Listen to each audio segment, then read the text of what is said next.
आगाज एक्सप्रेस। पूर्व केंद्रीय मंत्री और चिराग पासवान के चाचा पशुपति पारस का राजनीतिक भविष्य संकट में पड़ गया है।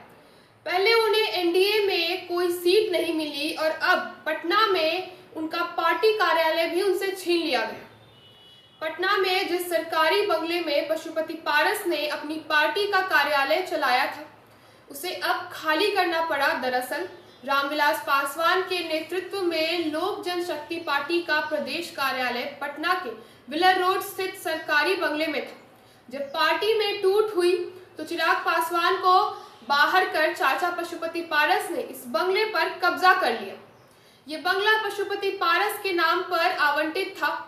चाचा भतीजे के बीच इस बंगले को लेकर लंबा विवाद चला, लेकिन 2024 के लोकसभा चुनाव के बाद जब चिराग की स्थिति मजबूत हुई तो बिहार की एनडीए सरकार ने इस बंगले का आवंटन पशुपति पारस से वापस लेते हुए इसे चिराग की पार्टी को दे दिया। हालांकि पशुपति पारस की पार्टी ने सरकार के इस फैसले को मानने से इनकार कर दिया, पर मामला कोर्ट तक पहुंच गया। पटना हाई कोर्ट में सुनवाई हुई, लेकिन पारस के खेमे में इस बात की राहत नहीं मिल पाई और कोर्ट के आदेश के बाद उन्हें बंगला खाली करना पड़ा। ऐसे में बिहार चुनाव 2025 की रणभूमि में बहुत कुछ बदलने वाला।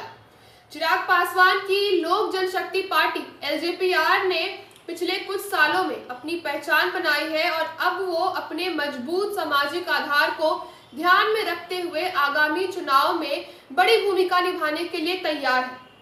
चिराग की रणनीति में कड़ा मुकाबला, लेकिन एक दमदार प्रभाव भी है। वही चाचा पशुपति पारस का राजनीतिक भविष्य इस बार थोड़ा खतरे में नजर आ रहा है।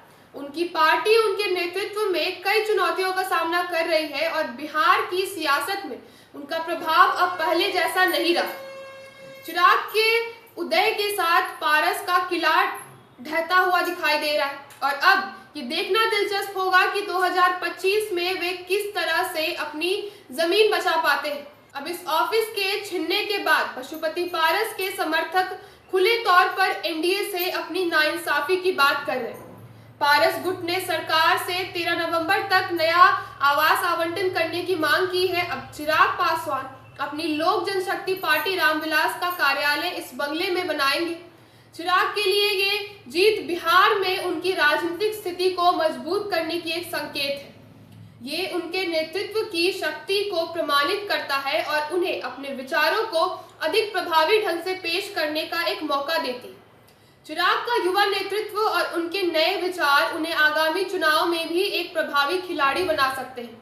इसके साथ ही ये भी देखना दिलचस्प होगा कि वे अपने विरोधियों के साथ किस तरह से तालमेल बनाए रखते हैं और पार्टी को कहां तक और कितनी दूर ले जा सकते हैं।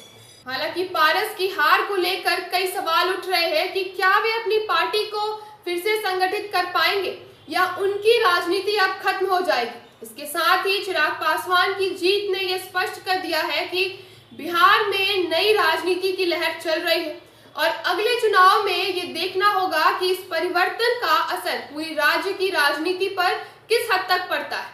तो ऐसे तमाम खबरों के लिए जुड़े रहिए हमारे साथ और देखते रहिए आगाज एक्सप्रेस।